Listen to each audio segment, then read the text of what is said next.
When we talk about the factor of support network, we're really talking about creating relationships around you that are supportive. So first of all, creating that network of support, and then second of all, actually using it. There's all different kinds of support networks in your life, right? So from a professional standpoint, you might have mentors, people that you can go to get advice from. You may also have sponsors. In your personal life, you might have people that you like to bounce ideas off of. I have an idea for this side project, and see what they think of it. You might have people that you go to when you have really important life decisions to make. But you might also have people that are really supportive of your just natural goofy self. Like, who do you hang out with when you just want to be completely yourself?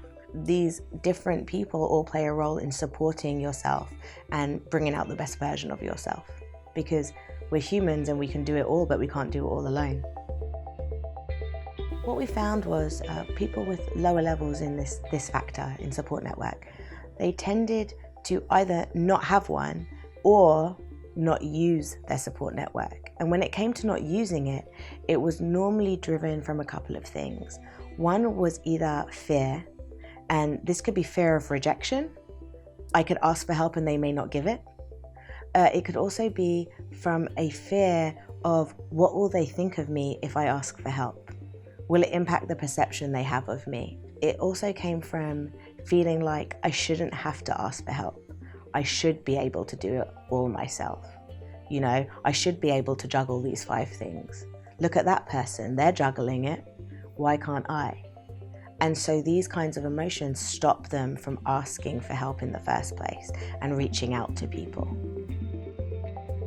With the people that use their support network, they tend to not associate the need for help with their own credibility or their own confidence or their own self-worth. They understand that asking for help is the best thing to do, that they can't handle it all on their own. And they don't have any association to, because I need help, that means I'm not as adequate. They understand, in fact, it makes me stronger because I do have a support network I can use. So if you're going through a tough time and you don't have a support network, or you don't go to your support network, that tough time can feel 10 times as worse. You've got no one to talk it through with, so you might amplify it in your head, right? It might seem so much worse because you've got no one there kind of checking it with you, right? Providing you another perspective. So not only does it make you feel more negative, it can also limit your productivity because you're stuck in that moment. And without having people to support you, you might not learn of possible solutions, right? They might be able to see it more clearly because they're not in it. So they might have a much clearer perspective to help guide you than you can have in the moment because you're experiencing it, you're experiencing all the emotions. So if you don't have a support network or you don't use your support network, you lose that opportunity to gain that clarity and perspective. This doesn't have to be a formal thing.